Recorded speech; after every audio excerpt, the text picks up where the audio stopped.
Welcome back to News Geelong.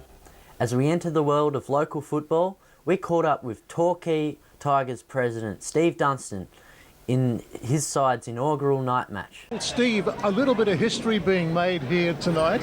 First Ballerine Football League game to be played under the lights at Torquay.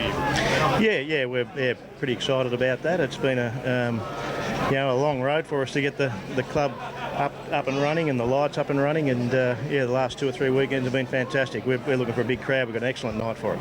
It's perfect weather-wise, and the lights look terrific. Yeah, well, we've had them on a couple of times now, and of a night time, with various events, and it really lights up well. And I'm sure we should be able to build on this and do a few more games. We've just got to get a few more of the clubs, input on it, but I'm sure that'll happen once they see. Yeah. Well, it's been a really fantastic start to the season. You had the big game, of course, against Williamstown in the VFL here last week, and attracting a big crowd. But this Ballerine match tonight could match that. I think so. Yeah, the way it's building now, we'd be expecting it to be as big a crowd as perhaps the Motuwarra game, which is our first home game on Easter Saturday last week, and we had huge numbers for that, and it's looking to be pretty much the same. Yeah. Well, you must be thrilled with the facility now that it's complete. There's been, as you said, it's been the hard yards have been done. Yeah, last year we.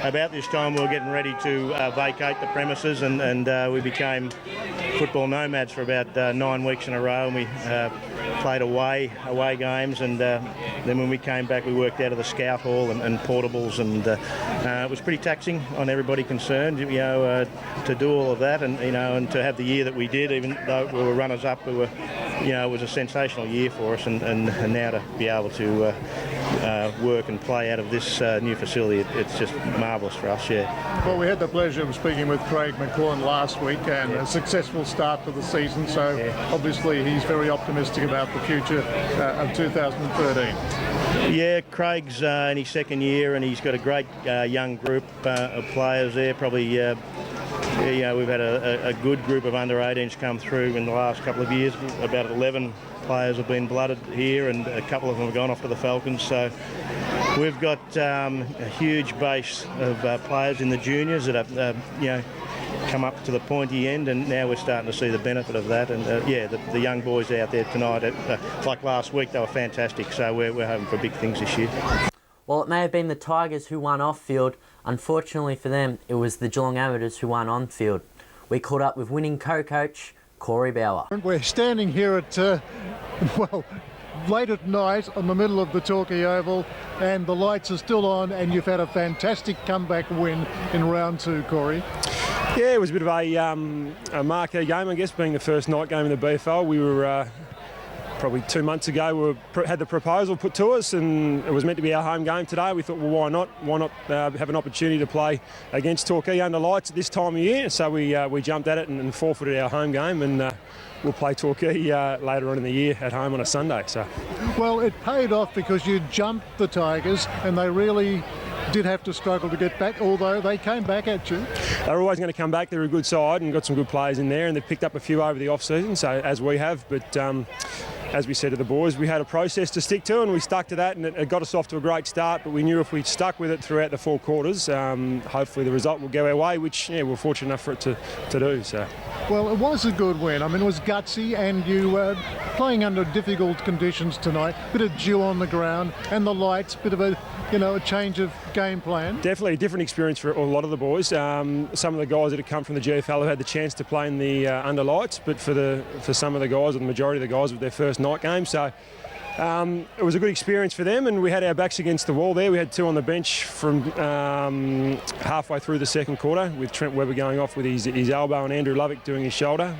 So no, it was a gutsy win, as you said. We had to fight for it, and we did get a good start, but we had to grind away, and lucky enough to get away with the 4 points. Well, we know that Andrew Lovick is a very integral part of your side. Will he be back next week, do you think? It's too early to say. I think he's pretty sore at the moment, so we'll get it looked at during the week. One of the boys is a physiotherapist, so we'll get Tim to assess him, and we'll just make the judgment later on in the week. Now you've come out onto the ground, or the boys came out of the rooms to do a bit of a cool down. Was that part of the plan? Yeah, well, I guess what Andrew and I are trying to implement is a bit of increase of professionalism. We've come a long way from our time at St Joey's, where the GFL's continually getting better and better, and we wanted to implement some of that with the BFL, and that's just a simple part of it. Recovery is an important thing, and last week we did it against Queenscliff. We hopped in the water straight after the game, just trying to make sure the boys are right for the following week. So, well, you certainly put in a great performance tonight, and you'll be looking forward to the season now after this. Yeah, it was disappointing last week against Queenscliff. We had our options, our chances again there, but yeah, we had plenty of positives. We addressed it during the week and wanted to make sure we put in a four-quarter performance tonight, which we did, and lucky enough to get away with the points. Well, you bounced back nicely, so congratulations, Corey, and all the best for the season. Thanks very much, Ian. Ta. Thanks for that, Corey. News Geelong recently caught up with Craig Keating, Chairman of the AFL Barwon Commission, to update us with his behind-the-scenes work in local football. Chairman of the AFL Barwon Regional Commission. Correct. How are you enjoying the task? Look, it's been really interesting for me as someone who's not been in Geelong for very long to see how it all works and put it all together, and we've done a lot of the structural work now, and we're nearly to the point where we have a full team in place. In the next month or two there'll be some more additions to that, and we'll have our resourced people from AFL Vic working in our region, and we'll have our own regional general manager in place very soon. So we've made good progress. We've done all the official things with being an ASIC listed organisation, affiliation agreements in place, and we've done very well in getting a membership up. So most of the clubs and leagues and stakeholders, umpires, bodies have joined the regional commission, so it's all steam ahead. In the next 12 months will be a consolidation period to get ourselves organised, work out a strategic plan and analyse the system as it stands, and make a difference to the development of our game. It's certainly a challenging ahead, but no doubt with the support of the clubs you're going to make it happen. But from your football experience and football background to where you are now, it's quite obvious you're a man of vision. What do you see as the future of the AFL Barwon Regional Commission and the way in which it may change, and hopefully positively change, Geelong football? Look, there'll be a great emphasis on developing clubs to make them very viable, and a lot of the clubs are really viable now, but there are some clubs that we need to develop further. There's some regions, pockets of geographical locations in and around Geelong that are going to require development of our game, huge growth areas. There are other areas where perhaps the demographic changes and the growth's not there, so we need to focus on all those things looking ahead. And we also need to keep an ear to things like what Peter Larkin spoke about, player welfare. We've got to be ahead of the game so that the Commission can help its clubs to be prepared for the challenges that don't exist today, but the challenges that they're going to face in the years to come. And from a local football club supporters viewpoint, they're going to be able to see AFL start to get involved in local roots football as an AFL body. Yeah, look, there's no doubt that the AFL, in the AFL, not AFL Vic, but the AFL have recognised that footy in country Victoria and in regional and in Metro Victoria has sort of been left behind. They've spent a lot of money developing the game in the new states, the new frontiers, and I think the realisation's come to AFL, Andy Demetrio and his commission, that they need to do a little bit more to help country footy and metro footy outside of the elite areas. So the fact that they're providing some extra resources, AFL Vic have been very proactive in trying to develop a new model that'll be streamlined, will provide better services, and we'll do that efficiently, and I think it's going to be a good thing for all of our stakeholders and clubs. And it's also, there's a vision to broaden the reach a little bit, so there might be some new forms of footy and women's football, all those things that have great potential to grow. Like half of our football spectators are women.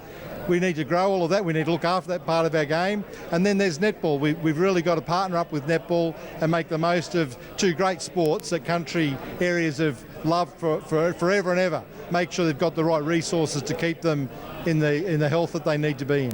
Thanks for that, Craig. Looks like an eventful 12 months ahead.